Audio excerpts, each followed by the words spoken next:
Salut à tous. Cette semaine, on vous propose un rendez-vous rare. Une rencontre avec Patatovic, le créateur des sites Taran et Vera Rubicon. Véritable mémoire vivante du 40K old school, il a patiemment rassemblé, commenté et préservé des années de lore, de règles et d'archives autour de l'univers de Warhammer et de Warhammer 40 000. On revient avec lui sur ses projets, ses armées et sur ce que le hobby représentait à l'époque où tout était encore à inventer.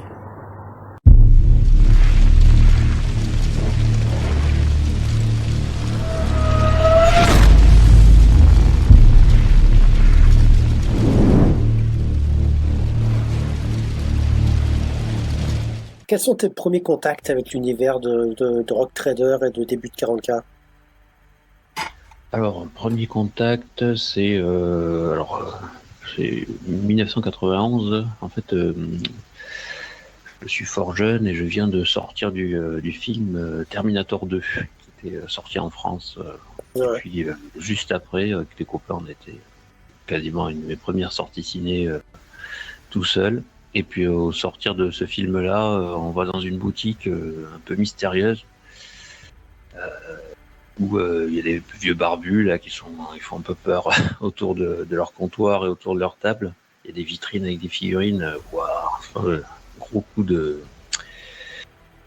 coup d'envie, presque un coup de foudre. Et puis je commence à j'ai quelques francs et donc je commence à acheter quelques figurines comme ça. Ouais. Et Mais, on est en 1991 et c'est Rock Trader encore. ouais, c'était encore. Mais il y avait rien de traduit en français encore à l'époque, hein. Il y avait peut-être un fanzine, je crois, qui s'appelait KO, je crois, ou un truc comme ça.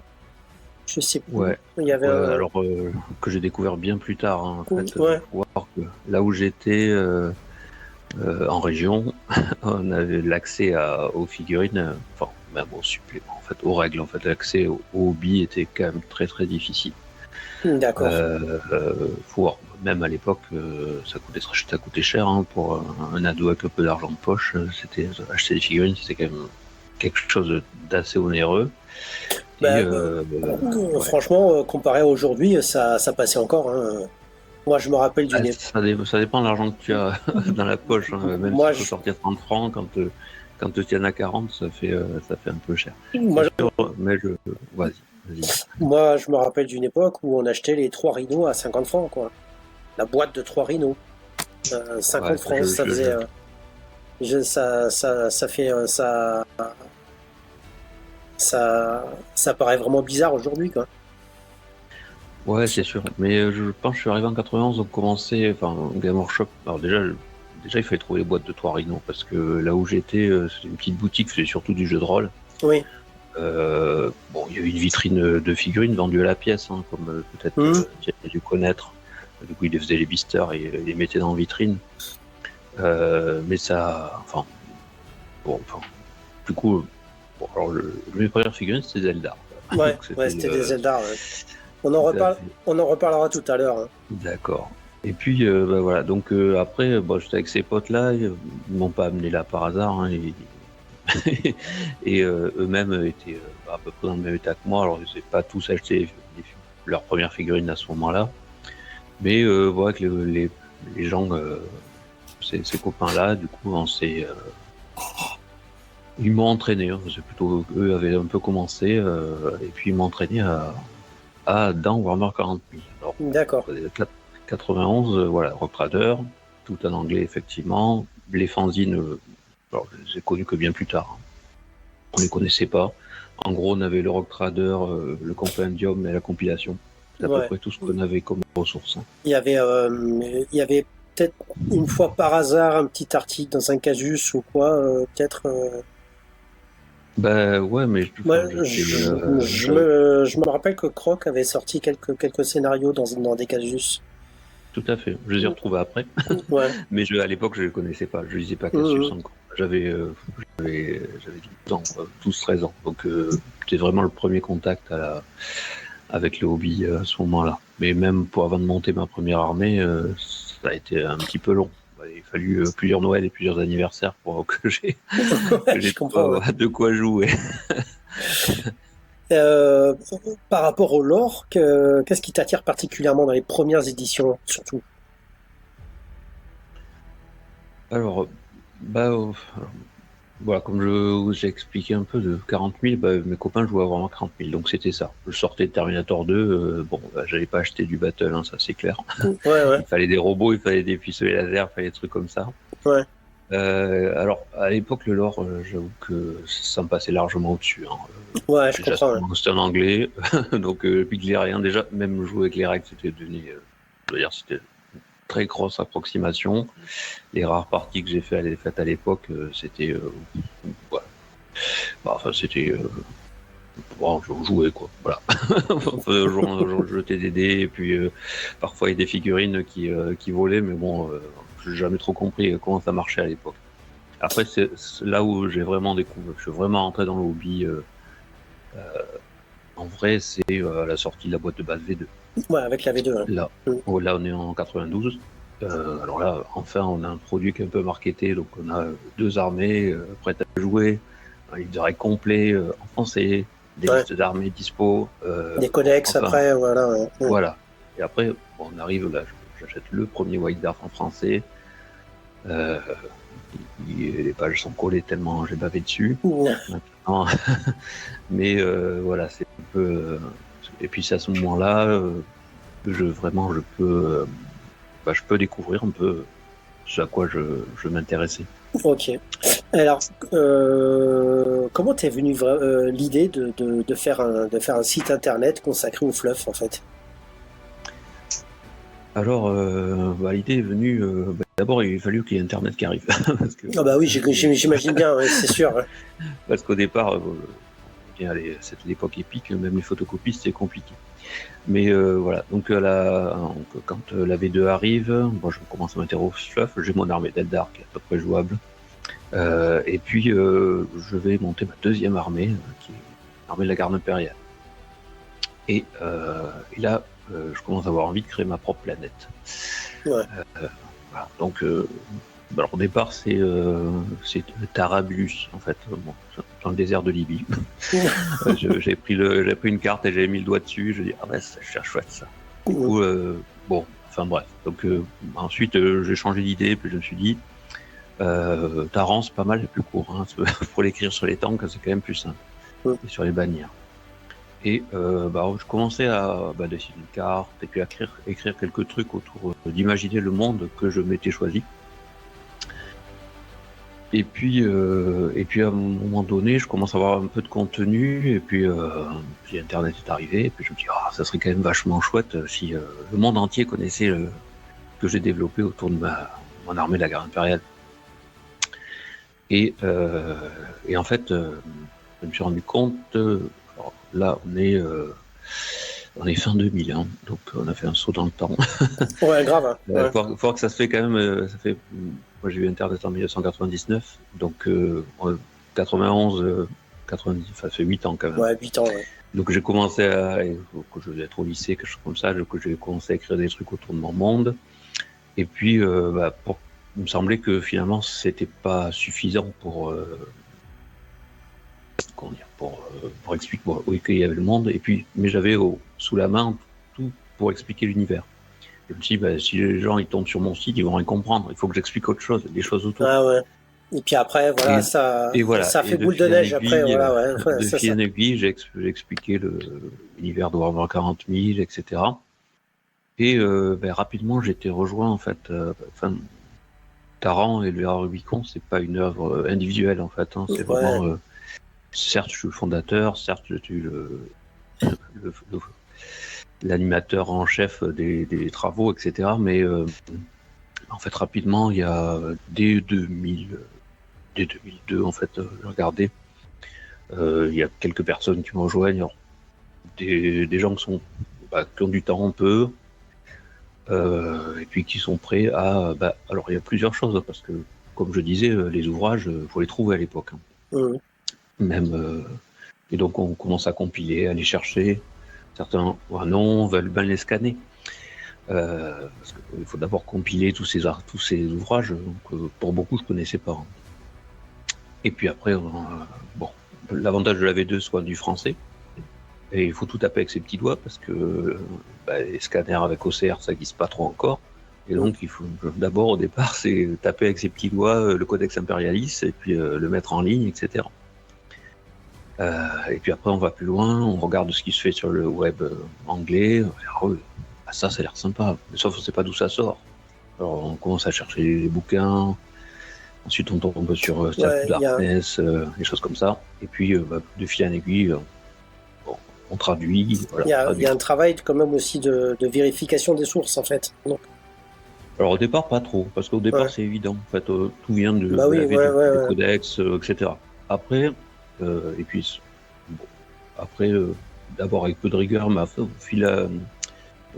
au fur et à mesure, c'est quelque chose qui me tient à cœur de sourcer en fait les endroits où je trouve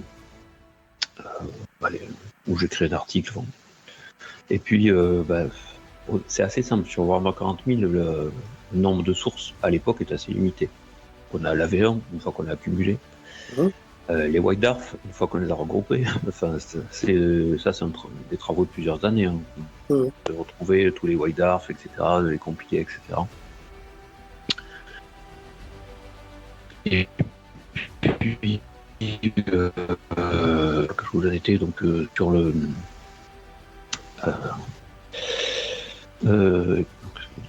traduire, compiler, voilà. Puis évidemment, voilà. Après, mettre en ligne, etc. Et puis voir, après, se lancer, quand on est plus ambitieux, dans la traduction d'ouvrages intégral. Commencer par celui sur les orques, qui est extraordinaire, c'est Wax the Orcs. Ouais. Et puis Rock Trader, et puis Statue Darkness, évidemment. Voilà, les trois qu'on a fait. Pour Taran. Voilà, à chaque fois, évidemment, c'est énormément de boulot, il faut avoir du temps. Donc à chaque fois, on est une dizaine dessus. Il y a d'autres projets en cours de traduction ou... Alors, moins. Alors, sur Taran, non. Aujourd'hui, non. Je suis vraiment plus orienté sur Vera Rubicon. Ouais. Sur l'autre site. En fait, sur Taran, c'est plus des rapports de bataille maintenant aujourd'hui, en fait. Oui, c'est ça. Ça. J'essaie, voilà. Après, je mets les photos de mes armées, etc. Je fais les rapports des batailles pour pas les oublier. Puis, si ça intéresse quelqu'un, tant mieux. Mais je suis toujours content même de les relire quelques années plus tard, de relire un compte rendu d'un V2D, par exemple. Ça peut être, c'est rigolo de revoir les têtes des anciens. Il y a, t'as quand même une nette préférence pour les. Là, on va passer aux figurines. T'as quand même une nette préférence pour les oldies un petit peu, plutôt que les nouvelles éditions, non? Oui. Enfin, les oldies. Aujourd'hui, on a quand même du choix. On a 30 ans de figurines derrière nous, dans Game Workshop, donc c'est sûr. On peut aller. Effectivement, alors j'aime bien les vieux trucs, mais j'avoue que il y a des trucs modernes qui me plaisent bien aussi. Par exemple, j'ai beaucoup aimé la gamme Hérésidorus qui était sortie par Forge World. Ça, j'avoue, pour le coup, Forge World.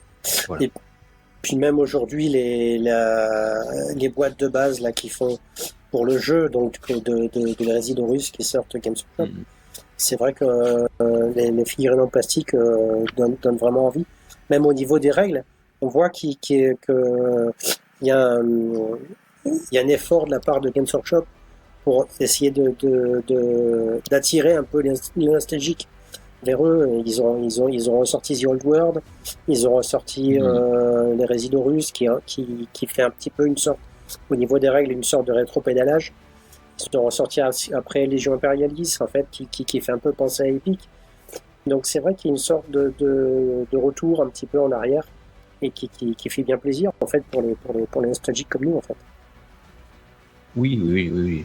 Bon, il y a quand même des porte-monnaies sur pattes, donc on les intéresse, mais oui, mais clairement il y a vraiment des choses qui sont bien, enfin qui sont faites aujourd'hui. Enfin, en tout cas moi qui m'attire effectivement en titillant la fibre de la nostalgie. Les Hérésidorus par exemple, parce que je joue effectivement à Warhammer 40 000, mais aussi à Epic, à Battlefield Gothic, à War Master, Manowar, etc. C'est ça, t'es très dispersé. Voilà, et puis mais ce que j'aime bien, c'est combiner les systèmes, jouer des campagnes, combiner les systèmes. On voit ça, j'ai pu le faire sur Taran avec à la fois 40 000, hein, parce que Puis, l'époque de Hérésidorus, ouais. c'est une bonne Puis même période après, pour ce genre de truc. sur le Vera Rubicon, avec la fin des temps, vraiment, Oui, oui, on a eu un énorme rapport de campagne, en fait, sur le Vera Rubicon. oui, il n'est pas terminé encore. Je pense que j'ai encore plusieurs années de jeu là, derrière moi. Mm. Mais c'est vrai que alors, sur les campagnes, donc j'ai fait. Voilà, j'aime bien les campagnes qui sont au long cours, hein, souvent quasiment autour d'une trentaine de batailles pour une campagne. Multisystème quand je peux, par exemple dans le cas de Isvan 3 et 5 que j'ai joué, il y a du 40 000, il y a de l'épique, il y a du BFG, Mhm. de Battlefield Gothic. Et puis pour le Vera Rubicon, alors là, du coup, quand je peux, j'ai beaucoup de Warhammer évidemment, mais récemment, je me suis mis, il y a 2 ans, je me suis mis à War Master en fait. Du coup, ça permet d'aborder le jeu sous une autre échelle. Mhm. Même un peu de Manowar à l'occasion. D'accord. Voilà. Donc, j'aime bien raconter des histoires en fait. Mhm. Donc, Ben, puis la transition vers le Vera Rubicon est toute trouvée, en fait, parce que Mika avait sûrement des questions à te poser par rapport au Vera Rubicon. Ouais, effectivement. Donc, terminé Warhammer 40 000. Pour toi, Laurent, là, c'est bon. Ouais, moi je suis bon. Ouais. Donc, ouais, bah, félicitations pour le Vera Rubicon parce que c'est un excellent site. Merci. Qu'est-ce qui t'a donné l'idée de le faire, ça aussi? Alors, le Vera Rubicon, c'est pas moi qui l'ai fondé. En fait, sur Taran, j'avais un co-webmaster qui s'appelait toujours. Alors, jamais su prononcer son nom, Sleurea, quelque chose comme ça.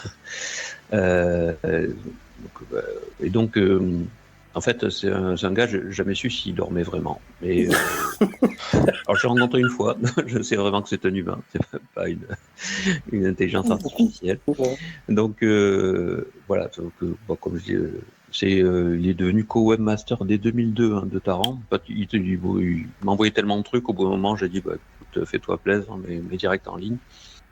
Comme ça, moi je repassais derrière pour les mises en forme, les choses comme ça, mais voilà, il produit une telle capacité de production que moi j'arrivais plus à suivre en termes de relecture. Donc sur Taran, je l'ai laissé, enfin en tout cas je l'ai laissé faire ce qu'il voulait pour qu'il me prévienne. Voilà. Alors donc c'est lui qui a fondé le Vera Rubicon parce qu'en fait il me tannait. Moi il m'a dit il faut faire la même chose sur le monde sur Warhammer. Alors moi je freinais quand même parce que je savais, j'étais conscient du boulot qu'il y avait, et d'autant que à l'époque, par rapport à 40 000, il y a beaucoup plus de sources sur Warhammer, beaucoup Mais plus de livres d'armée, beaucoup plus déjà, d'historiques, de versions, etc.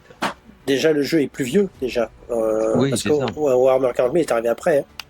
Donc, Tout à fait. À l'époque de la V2 pour 40 000, on était déjà à la V4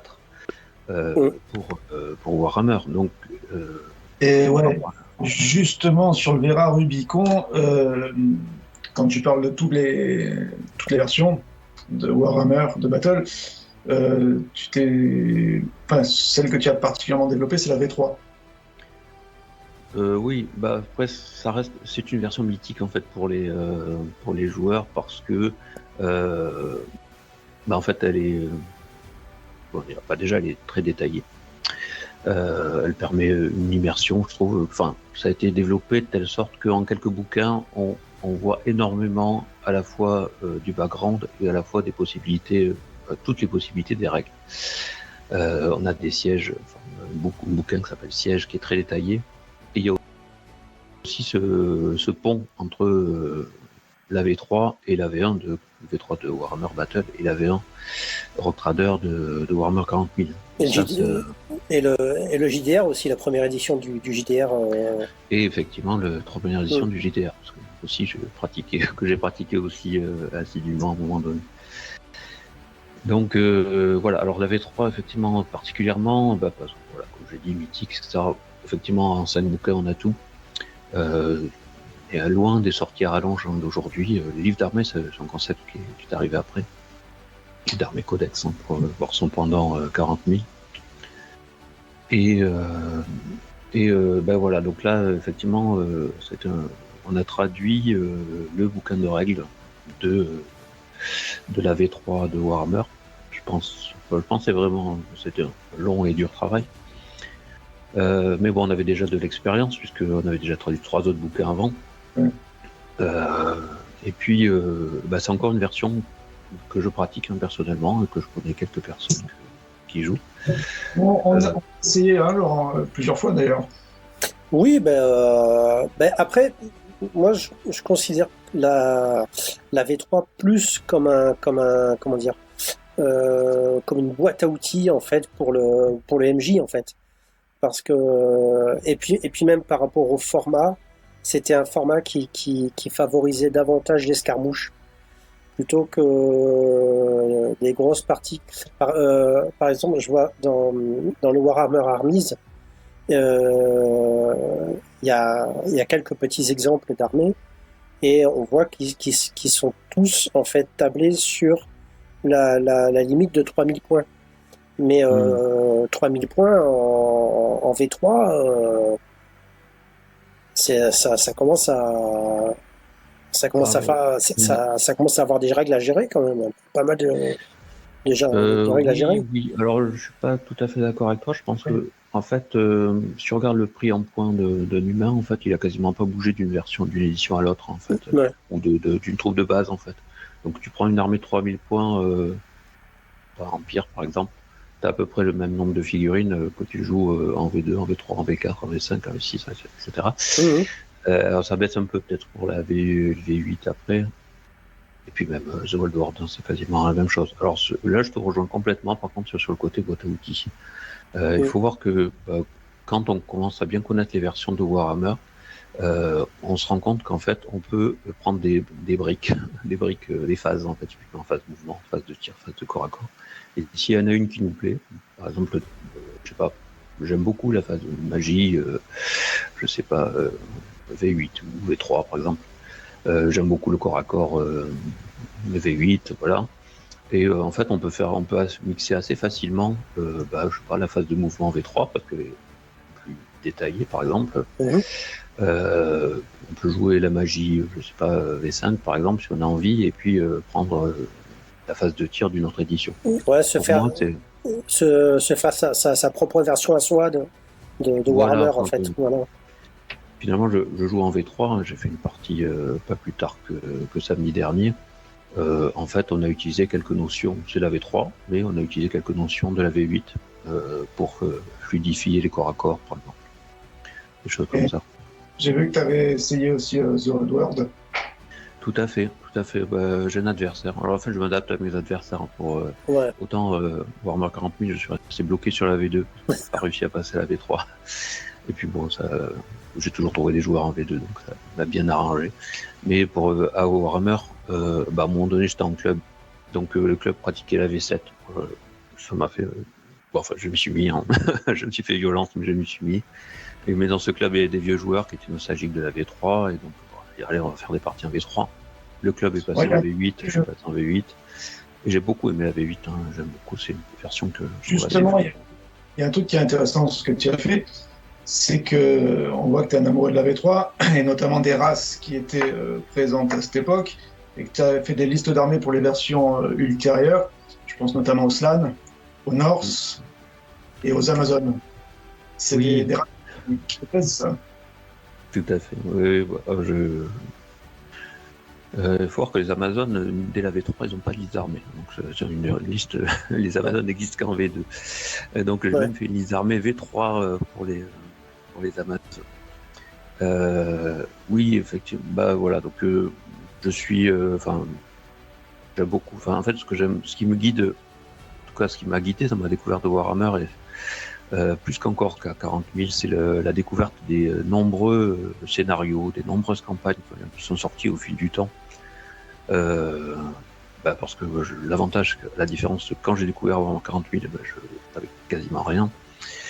Même les rares campagnes de l'époque 40 000, elles n'étaient pas traduites. Elles n'arrivaient pas jusqu'en France. Hein. Je pense à comment ça s'appelle, celle avec les Dark Angel et les orques, Piscina 5.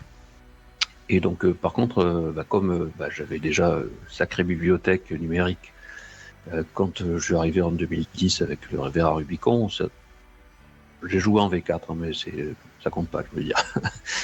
C'était des figurines de seigneurs de guerre, voilà, et puis de la boîte de base de l'époque, voilà. Mais j'ai une grosse armée de l'Empire, c'est quasiment que ça, c'est quasiment que du seigneur de guerre. Donc, c'est vrai que voilà, à l'époque, on va un peu dans tous les sens, mais voilà, à l'époque, pour pallier la cherté, hein, quand même, du figurine, parce que quand même, c'était effectivement quand on travaillait pas.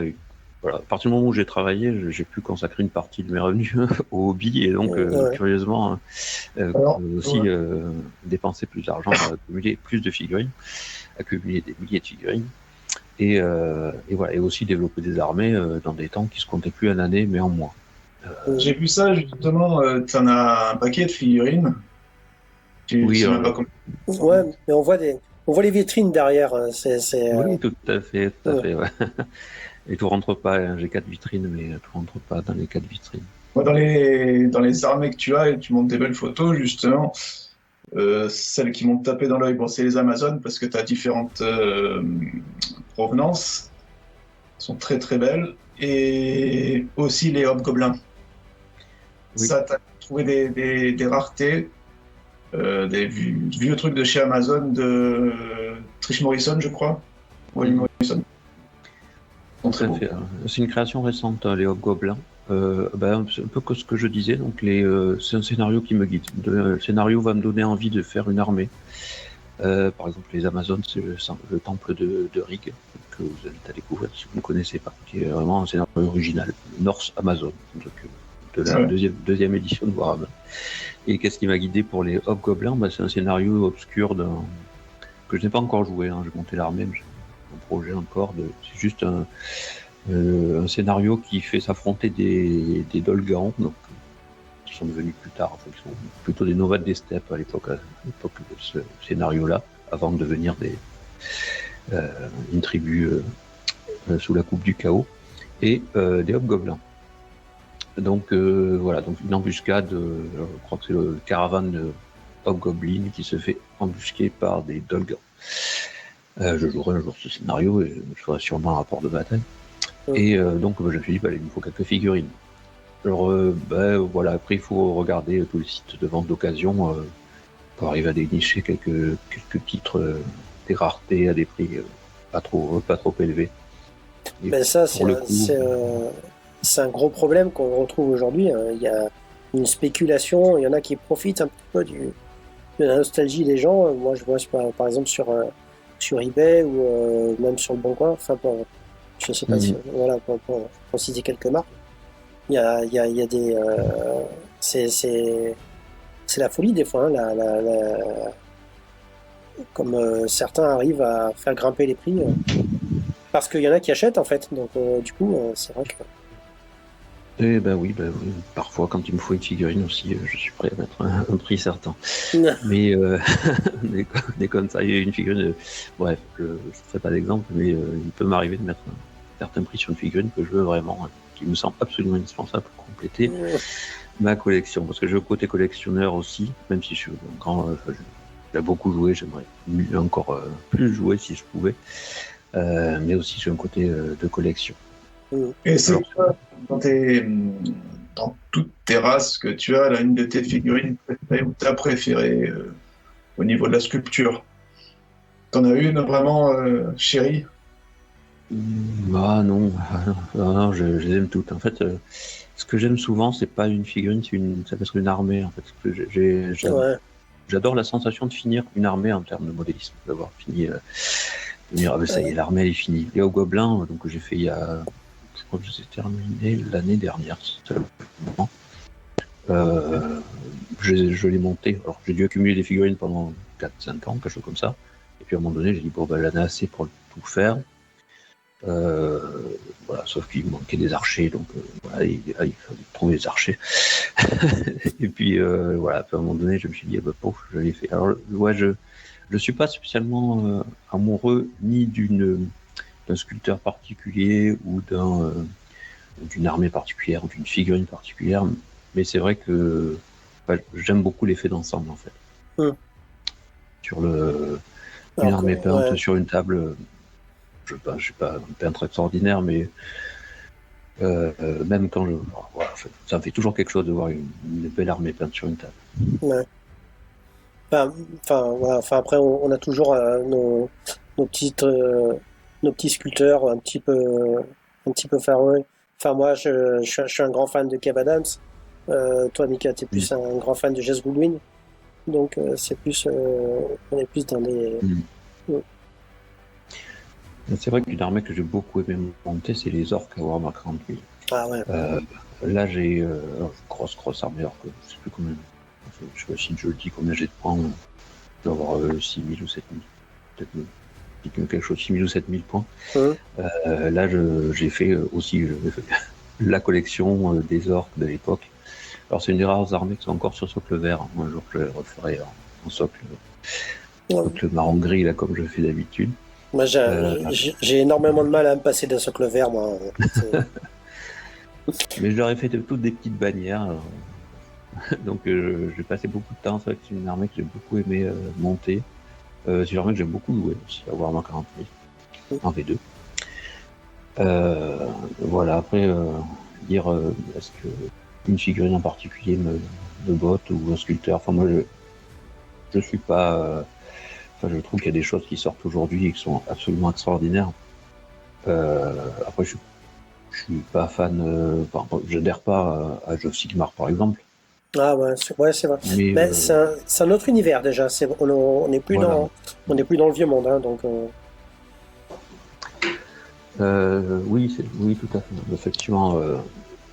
Mais je trouve que j'ai quand même quelques figurines dans ma collection qui viennent de Age of Sigmar parce que une fois qu'on les met sur un socle carré ou rectangulaire, et ben ça va très bien quand même.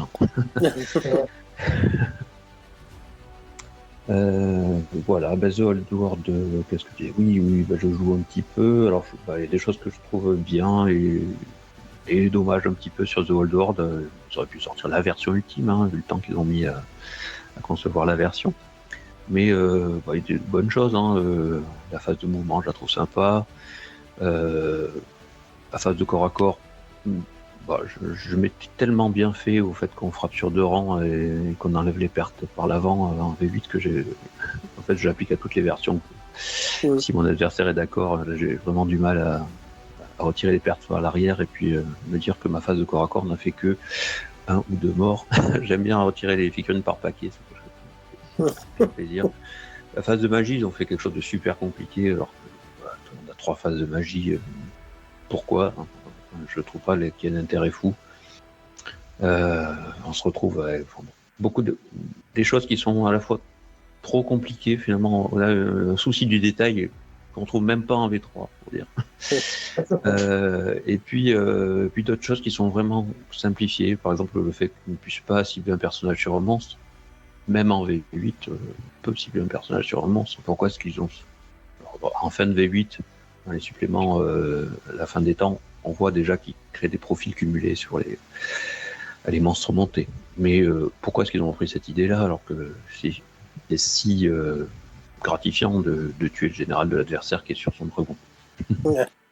Tout en laissant le dragon évidemment dévaster les lignes de l'armée ennemie. Patatovic, tu parles sur le Vera Rubicon, je crois, de l'évolution du fluff aussi à travers toutes ces années, en 30 ans. Hein.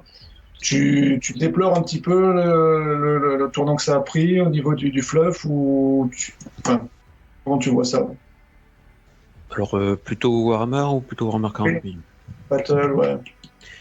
Alors, Warhammer Battle, alors moi je suis pas un ennemi de la fin des temps. Je trouve que c'est une belle histoire. Bon, il y a des incohérences, de grosses incohérences. Mais bon, une fois qu'on les passe, on les digère, finalement l'histoire est sympa à raconter. On se retrouve un peu avec des héros qui meurent enfin. Game of Thrones est passé par là. C'est pas si mal. Après tout, ce que j'ai reproché entre la V4 et la V8, c'est qu'en fait on piétinait, le monde n'évoluait plus. On était dans les années 2520. Et puis tous les événements nouveaux que Game Workshop rajoutait se passaient entre 2520 et 2522. Donc j'ai fait une petite chronologie du règne de Karl Franz, par exemple. C'est fou ce que ce brave homme passait en bataille. Il devait pas beaucoup passer de temps à diriger son empire, vu le nombre de fois qu'il était en train de défoncer des orques ou d'autres ennemis. En fait, voilà, le temps s'était arrêté. Et c'était bien dommage, ils auraient pu continuer. Ou alors faire comme ils ont fait pour The Old World. Ça, c'est une très bonne idée on part 300 ans en arrière. C'est ça. Et voilà, on fait autre chose. Ouais, c'est ça. Ok. Ils ont fait ça parce qu'il y a eu une petite campagne, la guerre de la barbe par exemple, qui manquait pas d'intérêt. Mais pourquoi est-ce qu'ils n'ont pas fait ça plus souvent? Pourquoi est-ce que par exemple la campagne d'Albion, il faut absolument qu'elle se cale, on ne sait pas trop quand d'ailleurs, mais sans doute entre 2519 et 2520. Pourquoi est-ce qu'il faut qu'elle soit à ce moment-là? Pourquoi est-ce que toutes les campagnes, il faut qu'elles s'enchaînent à ce moment-là? Pour coller au fluff évidemment, mais ils auraient pu avoir l'idée avant de revenir en arrière et de faire des choses, des choses un peu sympas. Alors du coup, la fin des temps pour moi est bienvenue parce qu'enfin on repart vers l'avant, on relance la montre. Bon, le monde fini, mais pourquoi pas? Moi, j'ai envie de dire, en 2528, le monde connu, puisque c'est le vrai nom du monde Warhammer, est détruit. Bah, c'est pas grave, hein, on a quand même quasiment 6000 ans pour jouer, et avec plein d'histoires à raconter, plein de dates, plein de batailles. J'ai fait une liste aussi, hein, c'est incroyable le nombre d'histoires qu'on peut raconter sur le monde connu. Jouer les héros qui existent, jouer d'autres héros qu'on invente. Voilà, plein de choses à faire. Ok, ça fait bientôt 1 heure qu'on discute. Si tu avais un supplément en particulier de l'époque à conseiller aux jeunes joueurs, ce serait lequel? Un supplément d'époque. Ou même une édition de l'époque ou un livre de règles, un supplément, n'importe quoi. Je dirais le temple de Rig, je vais citer. Alors c'est pas un supplément, c'est un scénario qui est dans le Citadel Journal. Alors de tête, je sais pas. Mais du coup, penser qu'il y a d'autres armées que celles qu'on connaît finalement dans le monde Warhammer. Pourquoi pas aller voir du côté de la Lustrie où s'affrontent Norse, Slann qui ressemblent à des grenouilles et qui font des armées entières. Finalement, c'est une vue de ce qu'aurait pu être le monde Warhammer si les concepteurs s'étaient pas consacrés sur l'Empire et le chaos, finalement. J'ai toujours regretté que la Tillée, ou alors, deuxième exemple, le LA Mercenaire V5. Ouais. Pourquoi est-ce que la Tillée, les Stali, qui sont à côté des Skaven, il y a de quoi se friter avec plein de monde, il y a des nains dans le coin aussi. Pourquoi ne pas avoir développé ce coin-là en particulier à un moment donné? Alors peut-être que ça donne des idées de scénario, tout ça. Exactement, campagne. Et d'histoire à raconter. Puis finalement, un rapport de bataille, c'est une histoire mise en image. Voilà. Voilà. Bon, ben, je te remercie, en tout cas, pour le temps que tu as bien voulu passer avec nous. Merci. Alors, juste un truc, Patatovic. J'ai vu que Vera Rubicon, quand tu le cherches sur Google, on tombe toujours sur l'ancienne version de chez Free. Oui, tout à fait. Alors, en fin d'année dernière, il y a eu Free qui a été piraté. Alors, je ne sais pas si c'est directement lié, mais je trouve que quelques semaines après, j'ai perdu le code du site verarubicon.free. Donc, je peux plus agir sur ce site en free.fr pour l'instant. Alors, à un moment donné, j'essaierai de le faire supprimer. Mais j'ai acheté une adresse. verarubicon.fr, voilà. Et donc, pour l'instant, c'est cette adresse-là qui est la bonne. On mettra le lien. Voilà, c'est dans la description. Si vous voulez suivre l'exactualité du Vera Rubicon, n'utilisez plus l'adresse en free, l'adresse verarubicon.fr. J'ai une dernière question, en fait, mais plus pour 40 000. Quand est-ce que tu vas repeindre tes Eldar? J'ai une liste de projets. En fait, je suis quelqu'un qui peint beaucoup. Hein. J'ai fait quelques années, je note. Hein. Je peins plus de 500 figurines par an. Et les Eldar sont dans la liste. Mais t'as un bon rendement déjà, je pense. Ouais. Donc là, puis je suis quelqu'un assez organisé aussi. Quand je fais une armée, je la finis. Ouais. Je me disperse pas trop. Donc, T'es de- ça me permet t'es de- d'avancer bien. T'es de ceux qui pensent qu'on peut finir une armée un jour. Ah oui, ouais, bien sûr. Après, on a toujours envie de rajouter une petite figurine. Mais Ouais, bien sûr. d'avoir une armée jouable. Bon, déjà, quand on commence à voir toutes les entrées du livre d'armée, ça commence Ouais, à être une déjà, bonne base. ça sonne, ça, ouais. Voilà. Et les Eldar, je vais les faire un jour. Mais pour l'instant, je suis pas trop Warhammer 40 000 me tente moins. Je suis vraiment orienté Warhammer. Donc le programme, ça va être une armée Skaven à Warmaster. Donc, j'espère finir peut-être à la fin de l'été, par exemple.